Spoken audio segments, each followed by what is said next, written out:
Olá, pessoal. Fala, soma, chega mais. Estamos aqui mais uma vez no podcast Fala Ciatas, onde é um lugar de acolhimento, um lugar para falar sobre políticas públicas, vivências e experiências de negritude. Estamos aqui hoje com uma convidada especial. Daqui a pouco ela vai fazer a sua apresentação. E o tema de hoje é um tema bem especial, assim como ela. É para falar sobre saúde sexual feminina, o gozo da liberdade. Então, estamos aqui hoje com a minha convidada especial, Maria Neide. Se apresente, minha linda. Olá, eu sou Neide Reis, sou psicóloga, sou sexóloga e muito obrigada, Lu, pelo convite. Eu amo falar desse tema e eu estou muito feliz de estar aqui. Parabéns, gente. Olha só, a gente pensou nesse tema juntas, tá? A Neide, ela também, chamar ela de Neide, porque ela trabalha comigo. E é algo que a gente sempre conversa muito sobre alguns tabus ainda, que mesmo sendo em 2026, nós temos experiências diversas do que é ser esse corpo feminino e trabalhar ou falar sobre sexualidade. E nessas nossas vivências, nessas nossas trocas, a gente acaba se defrontando com algumas situações emblemáticas muitas vezes, né? Porque mesmo estando em um ambiente hoje social que tem diversas formas e diversos mecanismos de acesso à informação, seja ele Instagram, WhatsApp, então tem toda uma rede de informatização onde ainda assim temos mulheres, muitas mulheres, com várias questões voltadas à sexualidade, né? Então, mesmo sendo algo tão comum, tão natural, ainda a gente, nos nossos atendimentos, a gente consegue perceber algumas mulheres que têm alguns tabus, inclusive para falar sobre o próprio corpo e o sexo, né? Então, parabéns, Neide, por esse Obrigada. estudo que você faz, por esse debruçamento que é muito importante para nós mulheres. E eu já quero fazer algumas perguntas para você, né? Pode perguntar. Uma das minhas questões, né, e talvez dos nossos ouvintes também, é trazer. Sempre foi um tabu? Como começou essa história? De onde vem, já que você se debruça sobre esses estudos? Sempre foi um tabu falar sobre sexualidade? Sempre foi tabu falar sobre mulher, gozo, experiências eróticas? Conta um pouco. Não, por volta do século III a.C., as mulheres gozavam de sua sexualidade plenamente, né? É, as pessoas não associavam a maternidade ao sexo. Imaginava que era algo da natureza, né? Que era algo divino. As mulheres eram vistas como sagradas por elas terem a capacidade de dar à luz, de gerar uma criança. E então essas mulheres, ela tinha a sexualidade dela livre. Elas não tinham esse tabu, essa preocupação excessiva que é minha, é posse e vai ter relação só comigo. Elas tinham uma vida sexual livre. Quando que muda isso? Com o advento da posse das terras, eles também começaram a associar a maternidade ao sexo, então eles queriam deixar esses bens para um filho legítimo. Não queria correr o risco de passar essa herança para uma pessoa que não era filha dela, desse homem, né? Então eles começaram a repreender a sexualidade da mulher. Então elas teria que ter relação sexual somente com o marido para garantir essa transmissão desses bens futuramente, né? Mais tarde, a gente teve a era vitoriana, que foi um momento de extremo tabu, né, inclusive as igrejas, a ciência, tudo isso contribuíram para essa era vitoriana no sentido de não permitir que a mulher tivesse essa sexualidade plena como tinha lá atrás, né? A mulher, por exemplo, quando uma mulher tinha essa sexualidade livre, ela era vista como louca.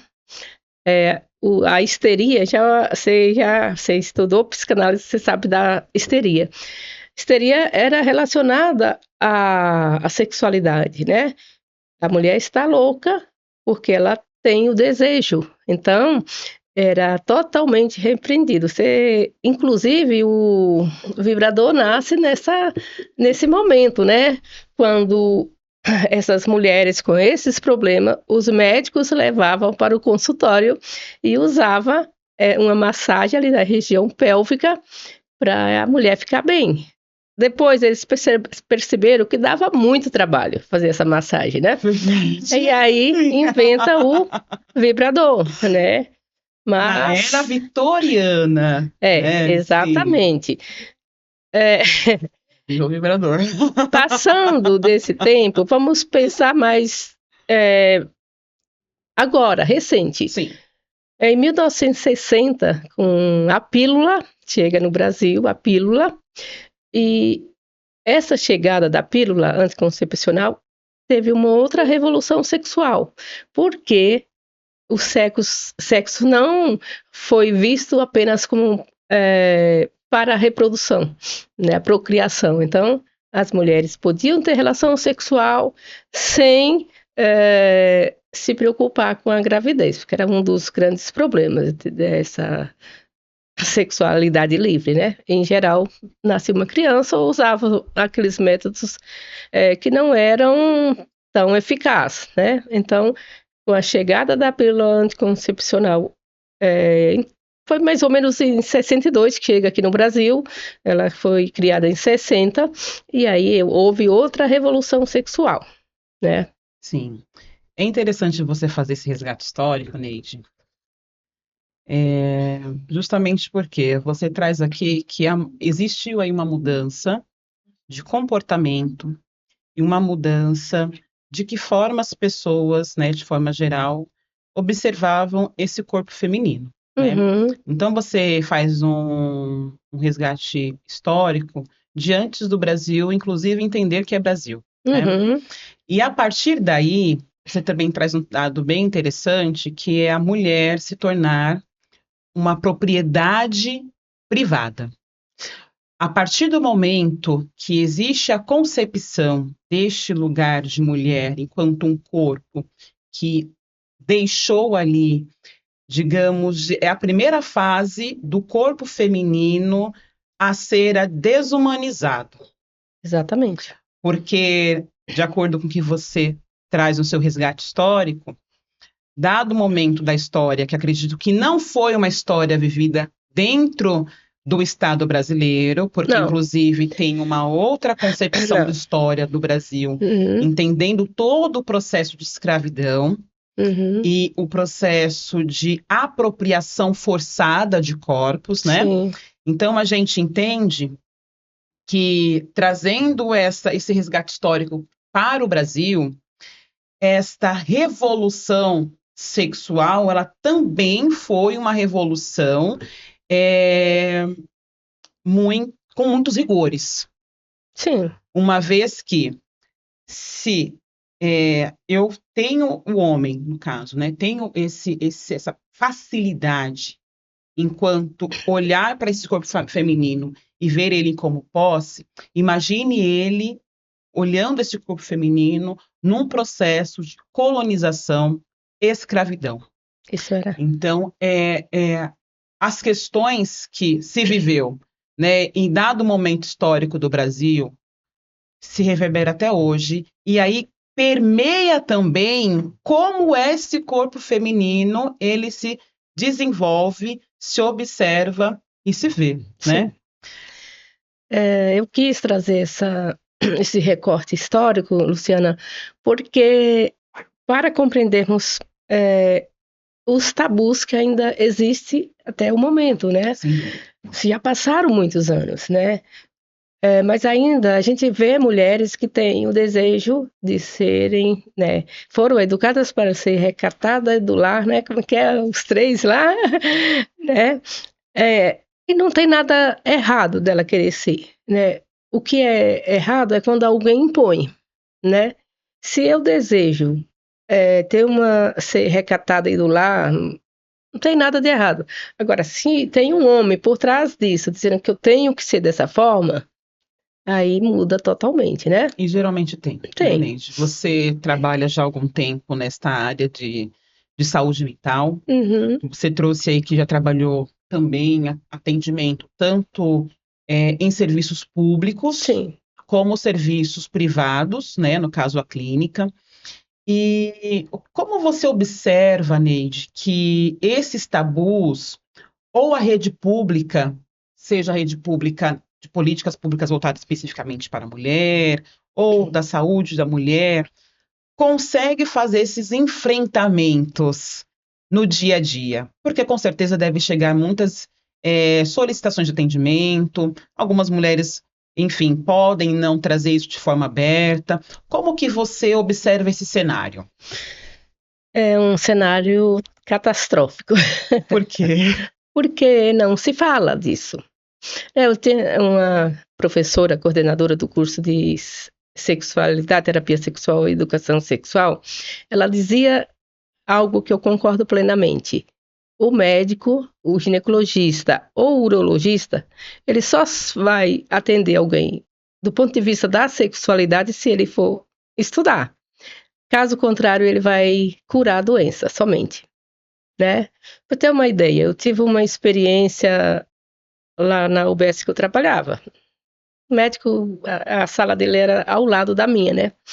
Eu conversava bastante com ele. Um dia eu perguntei assim, doutor, você pergunta sobre sexualidade das suas pacientes? Ele, Deus me livre, eu não quero responder uma ouvidoria. Uhum. Olha só. Aí eu pensei, e eu pergunto, eu nunca respondi nenhuma, né? Então, as mulheres vão na UBS ou em qualquer outro serviço, não precisa ser público, né? Qualquer outro serviço para tratar do Papa Nicolau, é, do pré-natal, né, das vacinas, dos exames ginecológicos, mas não tem nenhum momento que se fala sobre sexualidade, nenhum, nenhum. Eu não conheço nenhum serviço, principalmente público, que tem uma roda de conversa sobre sexualidade, ou no convênio, ou em qualquer clínica particular, né?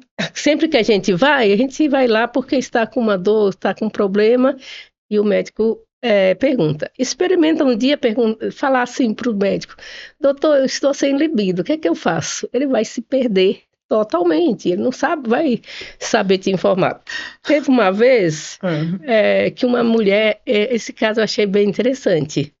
A mulher perguntou assim para o ginecologista: doutor, por que que eu tenho desejo sexual sozinha e não tenho com meu marido? Ele pegou a caneta e encaminhou Ele para mim. encaminhou. Ele não respondeu, encaminhou para a Neide, né? Sim. E aí a paciente chega na minha sala, eu pergunto, fiz toda a anamnese, qual o motivo da consulta? Ela riu e falou: nenhum.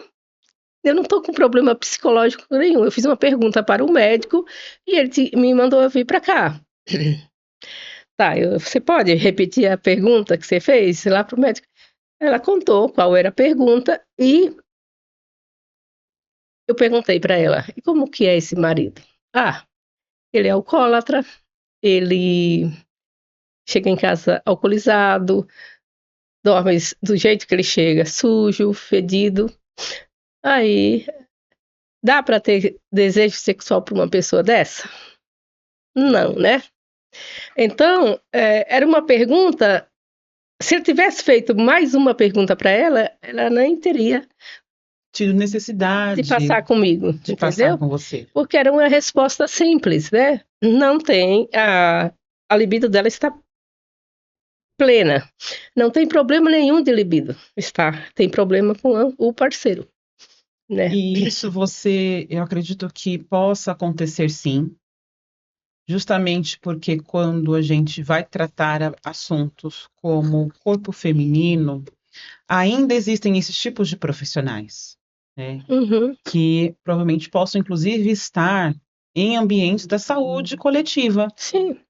de UBSs,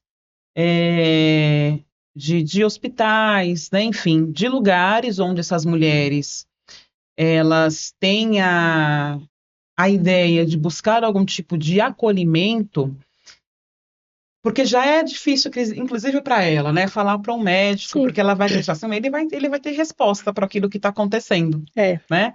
Inclusive para me orientar, para me acolher.